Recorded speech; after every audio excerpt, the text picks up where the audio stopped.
Sadakta mtazamaji, shughuli ya kuhesabu kura inaendelea kwenye taifa la Marekani, huku mchuano ukishuhudiwa baina ya rais wa taifa hilo Donald Trump anayewania kiti hicho kwa awamu ya pili kupitia tiketi ya Republican na mwenzake Joe Biden ambaye anawania kiti hicho kupitia tiketi ya Democrat. Tutakuwa tunakuarifu zaidi hapa ndani ya Switch ya Dhuhuri. Karibu.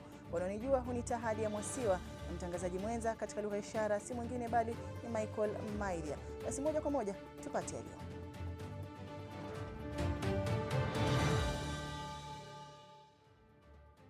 Kenya yatarajia matokeo ya mkutano unaofanyika hii leo baina ya Rais Uhuru Kenyatta na viongozi wa serikali za kaunti kutathmini hali halisi ya janga la korona nchini.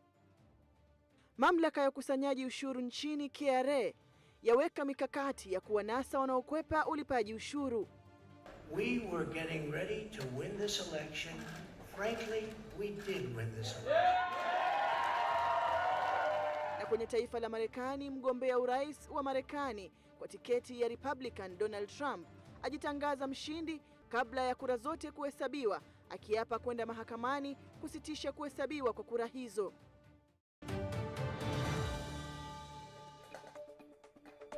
Barabara mtazamaji, kumbuka unaweza kusema nasi moja kwa moja kupitia ujumbe mfupi ndani ya 111444111. Vile vile unaweza kutupata kwenye mitandao yetu ya kijamii Switch TV Kenya, kwenye mtandao wa Twitter, wa Instagram na Facebook vile vile. Tuanze taarifa zetu ni kwamba Rais Uhuru Kenyatta ameonyesha wasiwasi wake wa Wakenya kutofuata masharti yaliyowekwa ili kudhibiti msambao wa virusi vya korona, ikiwemo kuvaa barakoa, kuzingatia umbali wa kijamii na vile vile masharti ya kafyu. Rais Kenyatta ambaye alikuwa akizungumza wakati wa mkutano na magavana ili kutathmini hali halisi ya janga la korona nchini, amewaomba magavana kufanya mashauriano ya kina ili kukabili ujio wa wimbi la pili la maambukizi ya korona. Curfews and not meeting curfew times, public meetings, and also drinking places. On curfews, we erected checkpoints with the hope that there will become a deterrence for unnecessary movement, but in some instances, the curfew enforcement points have become outlets of corruption and unjust accumulation.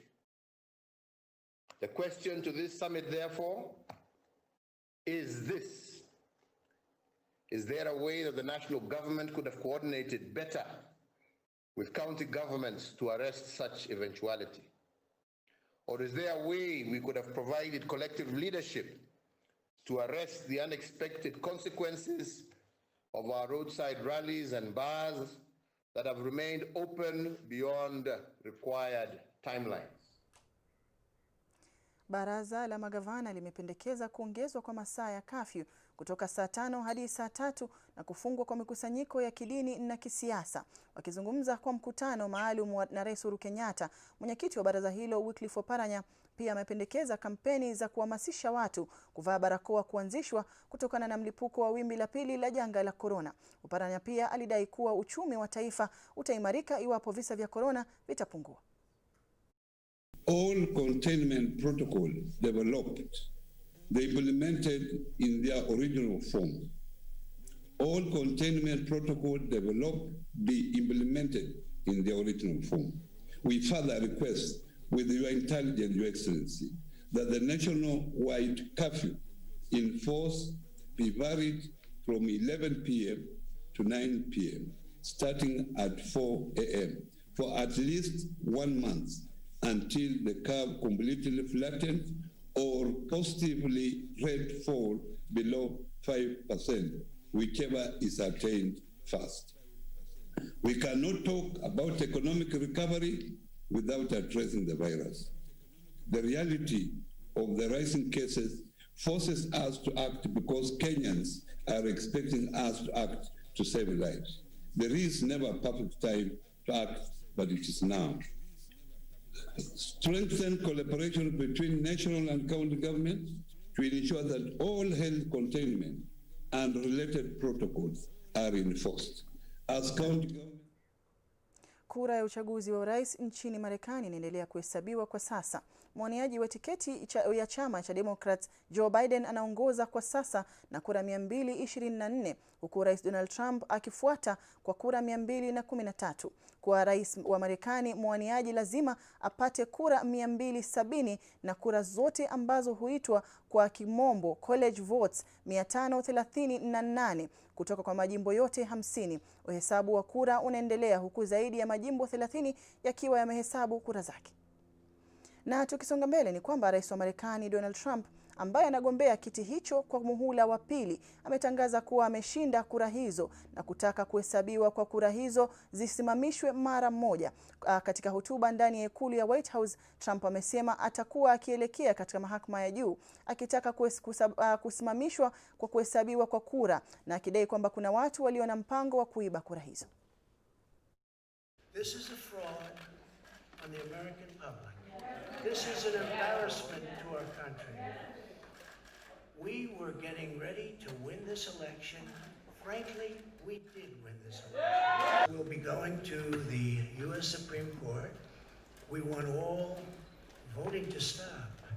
We don't want them to find any ballots at 4 o'clock in the morning and add them to the list.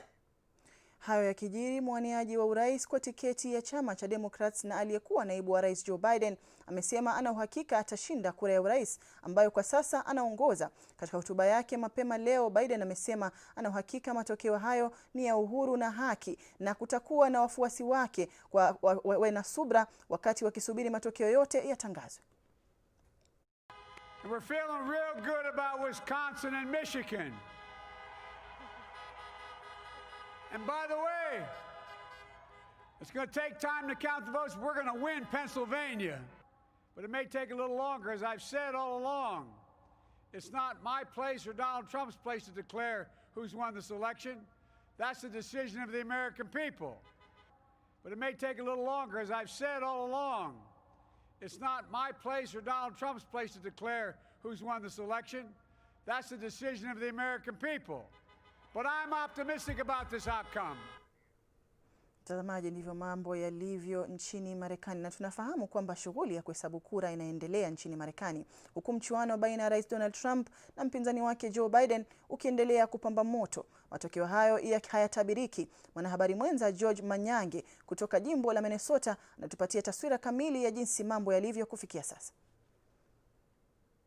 Jimbo la kama Florida hivi ambapo tulikuwa tunatarajia kuwa huenda aliyekuwa makamu wa rais katika awamu ya Barack Obama ambaye pia ni mgombea wa rais katika msimu huu na ambaye anatumia tiketi ya Democratic, Joe Biden, tulikuwa tunatarajia kuwa pale Florida angeweza kushinda lile jimbo, lakini kwa sasa tunaarifiwa kuwa Donald Trump ameweza kuliongoza hilo jimbo. Lakini katika jimbo la Arizona ambapo Rais Donald Trump ambaye alishinda jimbo hilo mwaka 2016 dhidi ya mpinzani wake wakati huo Bi Hillary Clinton, inasemekana kuwa huenda kalipoteza jimbo hilo, na ni ishara tosha kuwa Joe Biden amefanya jitihada zake, kwa kuwa katika majimbo ya Joe Biden, majimbo ambayo anaongoza ama ukipenda the strongholds, Biden ameweza kuzishikilia ukilinganisha na Donald Trump ambaye kuna majimbo kama ya Wisconsin ambapo tunatarajia kuwa huenda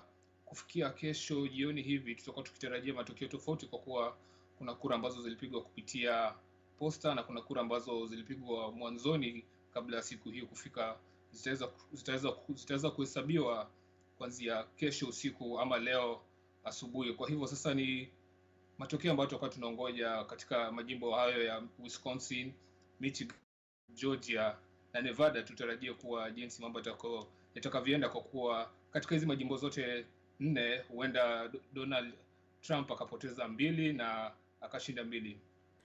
Na George, tumeona video kupitia mitandao ya kijamii zinazoonyesha kuzuka kwa vurugu kwenye majimbo mbalimbali. Je, kunayo hofu ya kuzuka kwa fujo kufuatia matokeo ya uchaguzi huu? Mgombea rais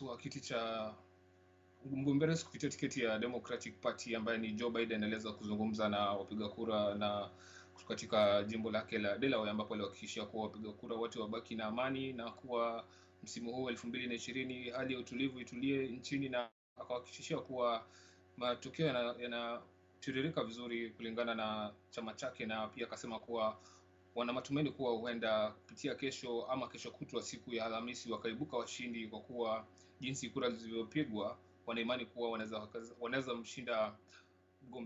mshinda rais wa sasa Donald Trump. Na pia Donald Trump aliweza kutuma ujumbe kupitia mtandao wake wa kijamii akisema kuwa huenda kura za msimu huu wa 2020 zimeibiwa, akisema kuwa hatakubali matokeo iwapo chama cha Democrat kitaibuka washindi. Ukiangalia majimbo ambayo Democratic Party ya Joe Biden, majimbo yao yote wameishikilia, majimbo yao yote yako sawa, bado chama cha Republican Party bado akijaweza kuingia pale kwenye zile strongholds za Democratic Party na kuiba kura kutoka huko au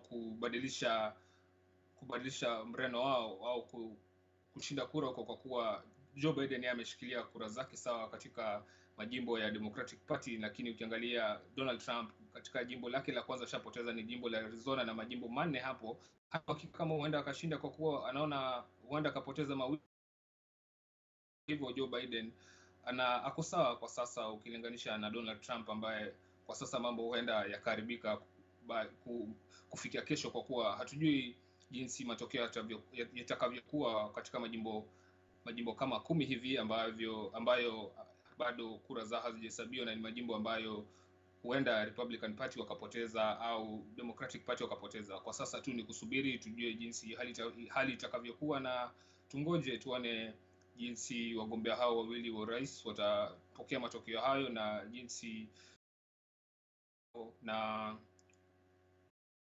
na watu wote katika taifa la Amerika watakuwa wakingoja nini, taifa lote la Marekani ni radhi hapo watakuwa wakingoja nini katika baada ya matokeo hayo yote kutokea. Na mtazamaji, huyu alikuwa ni George Manyange moja kwa moja kutoka taifa la Marekani kwenye jimbo la Minnesota, na tupatie tathmini ya jinsi mambo yalivyo kufikia sasa. Kumbuka anasema nasi ndani ya 111 444 111. Tunakwenda kwenye mapumziko mafupi na rejea na taarifa zaidi, usibanduki.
Swadakta mtazamaji, karibu tena ndani ya Switch adhuhuri. Wapo hujasema nasi, fanya hivyo ndani ya 111-444-111 kupitia ujumbe mfupi.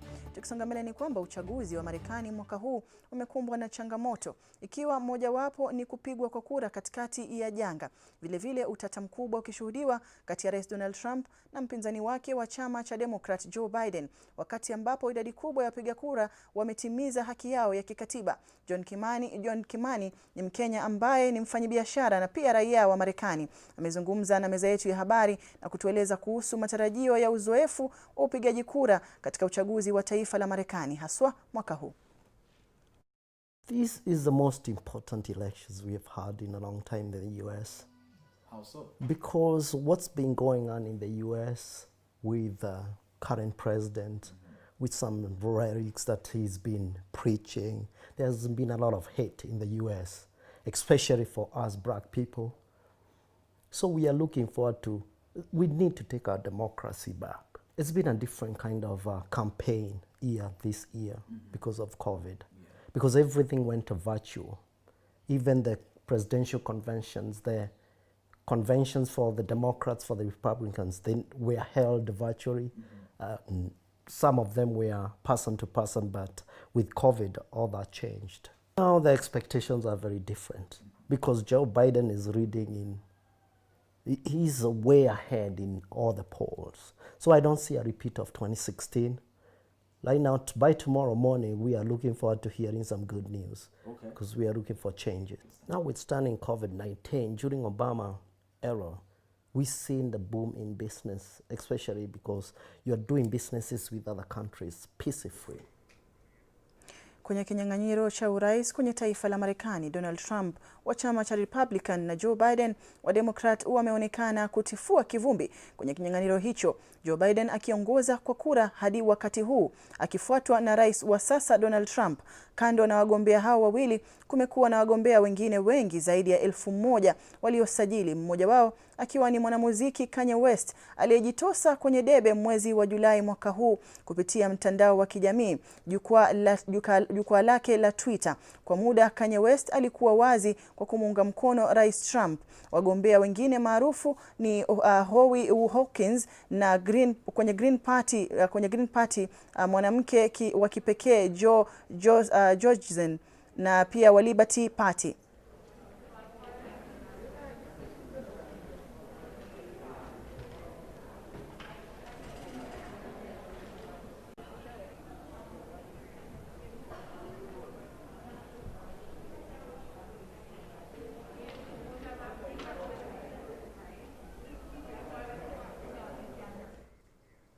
Bunge la kitaifa limetangaza azma yake ya kukata rufaa kupinga uamuzi wa idara ya mahakama wa kufutilia mbali kuidhinishwa kwa sheria 23 zilizozinduliwa na bunge la kitaifa. Aidha, wabunge kutoka bunge la Seneti wameonekana kuegemea upande wa mahakama na kusema kuwa uamuzi huo ni kulingana na masharti ya kikatiba. David Kagina anaarifu. Wabunge kutoka bunge la kitaifa na lile la Seneti wanaendelea kuonyesha ubabe, lawama ikielekezewa kwenye idara ya mahakama kuhusiana na uamuzi wa kufutilia mbali pendekezo la kupitishwa kwa sheria 23 zilizobuniwa kupitia bunge la kitaifa. But a bill to provide for cybercrime. In fact, the Court of Appeal itself has when that law was taken there for challenge. The Court of Appeal said this does not concern counties. And it is constitutional. The way it has been passed by the National Assembly is proper. So I don't understand whether the 3 judges were now sitting on appeal on that other judgment of their superiors. Kwa upande wao, wabunge kutoka bunge la Seneti walionekana kufurahia hatua hiyo na kusema kuwa uamuzi wa mahakama ya juu ulifuata vigezo vya katiba ambavyo wanadai wenzao kutoka bunge la kitaifa walivikiuka. The BBI is here. 35% is going to be given to the counties. If that money is going to be put in, it is even more important now than ever that the Senate is strengthened so that it can do its representative and oversight role. Particularly this oversight, Mr. Speaker, where we've been talking about funding for oversight that has really never come through. As a senator, and the reason that I offered my services in this case is that I believe that the Senate must continue to play its constitutional role, that role must not be emasculated, and that the Senate, without the Senate, the parliamentary system as designed by the Constitution will come to naught. Wabunge kutoka bunge la kitaifa hata hivyo wana hisia zinazokinzana na hizo, uhasama ukithihirika baina yao na bunge la Seneti na hata idara ya mahakama. Our constitutional mandate is being interfered with. We are actually being stopped from doing what we should be doing, and because we want to obey, we will stop. But we also, because we want to obey, we want to ask the Treasury to also obey and stop paying, especially to those two institutions. Let us appeal it, but Kenyans should engage. We should discuss the powers of the judiciary. And they should know that much as we respect their powers, they should also respect the powers of other arms of government. Thank you, Mr. Speaker. Vile mjadala wa BBI haukukosa kujitokeza kwenye mabunge hayo mawili, wengi kutoka bunge la kitaifa wakidhihirisha kuunga mkono. But Mr. Speaker, when now the BBI is proposing somewhere for people to complain, they are talking issues like this. When we are saying we need an ombudsman, because today I will have written to the ombudsman of the judiciary, telling him these three judges have done full of themselves. I want to say again, and I have heard people saying, Mr. Speaker, I think we need the BBI for sure, so that we have somewhere where people can go and complain about the judiciary. And for sure, Mr. Speaker, this house is independent. We have many things that Kenyans are looking for. Aidha, mazungumzo yanayofanyika hii leo baina ya Rais Uhuru Kenyatta na bunge yanatarajiwa kutoa maelekeo kwa hotuba ya rais kuhusiana na hatua za kukabili janga la corona. David Kagina, Switch, Adhuhuri. Na Rais Uhuru Kenyatta amebaini kuwa serikali itapanua ardhi katika mbuga ya kitaifa ya Nairobi ili kuhifadhi mazingira na wanyamapori kwa vizazi vijavyo. Kulingana na Rais Kenyatta, serikali pia imeandaa mpango wa kutoa hati miliki kwa takriban Wakenya milioni 5 ndani ya miaka 7. Rais Uhuru Kenyatta amesema wakati umefika wa mbuga za wanyama kuwa na hati miliki za kuwalinda dhidi ya wanyakuzi wa ardhi. Kutoka hii mbuga ya wanyama inaitwa Nairobi National Park iundwe, badala ya kukata shamba, leo hii serikali inaongeza hiyo shamba, na ndio tuweze kuhifadhi hiyo mbuga la wanyama, sio kwetu sisi lakini pia kwa watoto wa watoto wetu. Rais pia alizungumzia mizozo ya jamii ambayo kawaida hutokana na umiliki wa ardhi ya jamii bila stakabadhi zinazohitajika. Kulingana na rais, kaunti zinapaswa kuwa mstari wa mbele kwa kutoa nafasi ya wawekezaji ambao wataimarisha uchumi wao. Lakini pia waweze kutenga kiwango cha ardhi cha kulete wafadhili ambao watakuja, waweke rasilimali yao, waweke pesa yao, wajenge mafactory, vijana wetu jameni wapate kazi. Mwaka huu ukiisha, Mheshimiwa Rais, Samburu tutakuwa tumetoa title deeds 15,000 kwa mwaka mmoja tu, Mheshimiwa Rais. Rais alisema haya wakati wa utoaji wa hati miliki kwa jamii za wafugaji wa kaunti ya Samburu wakiwa katika jumba la KICC. Utoaji wa hati miliki kwa Wakenya utaendelea katika maeneo tofauti ya nchi kama Kilifi, Kwale na Meru. Kwa sasa zaidi ya Wakenya milioni 5 wameweza kupata hati miliki bila kulipa chochote. Nyakundi Kelvin, Switch TV. Licha ya mamlaka ya utoaji ushuru ikirekodi 100% kusuluhisha mizozo iliyoambatana na ushuru mwaka huu, mamlaka ya utoaji ushuru imekariri kuwa imeweka mikakati ya kuhakikisha kuwa imeziba shimo zote zinazotumika kukwepa ushuru. Walizungumza haya walipokuwa kwenye hafla ya 20 ya kuadhimisha mwezi wa utoaji ushuru. To receive a significant amount of revenue out of that. Early alone, we had already popularized that we have intelligence profiles indicating that we have about 250 billion out there in taxes not yet remitted. So we are looking forward to recover a significant proportion of that through this voluntary disclosure program, because we believe that Kenyans will take advantage of this. They will come and declare and pay their principal taxes, and the government is going to waive the interest and penalties. So this is actually the moment to regularize your tax status. If you've been hiding out there and you've not been paying taxes, make sure you take advantage of this moment, because once you pay the principal taxes using your upon voluntary disclosure, we are not going to follow you thereafter. People who invest are responsible investors, and they have to pay the taxes that are required, because we cannot give up everything as a country and attract people, and then there's nothing we are necessarily benefiting as a country. So one, I don't think that Kenya is the first country to have a digital tax, and I don't think that will be the last, and I don't believe that this will be something that interferes with the way people are looking at investment. Mtazamaji, kufikia hapo sina budi kutamatisha taarifa za Switch adhuhuri mchana wa leo. Tutakuwa tunaendelea kufuatilia kwa karibu shughuli ya kuhesabu kura kwenye taifa la Marekani. Tutakuwa tunakujuza kadri mambo yanavyokuwa hapa ndani ya runinga yako ya Switch. Kwa niaba ya wote waliofanikisha taarifa hizi, nasema shukran za dhati kwa kuungana nasi hadi tamati. Nimekuwa wako Hadi ya Mwasiwa na mwenzangu Michael Maidhia. Hadi wakati mwingine tena, kwaheri.